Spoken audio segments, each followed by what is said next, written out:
To redeem Regal movie tickets online, you can follow a few simple steps. Using the Regal Movies app, start by signing in and selecting a movie and showtime from the home menu. Next, choose the Add a Ticket option below the regular price ticket option. Then select RCC Movie Ticket and click Add. You may be able to remove the regular price from the order, which will unlock your show.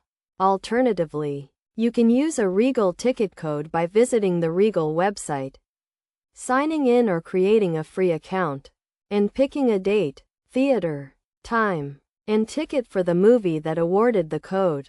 Then, click on the Voucher option, type in the code, and hit Apply to complete your purchase and receive an e-ticket.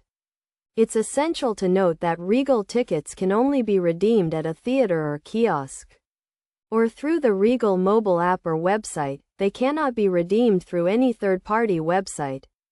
If you want to redeem a Regal movie ticket for a friend, you can do so by first activating the free voucher online and then printing it out at the theater.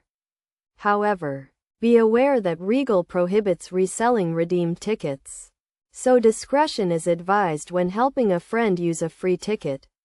By following these steps, you can easily redeem your Regal movie ticket online and enjoy a movie at home or at the theater.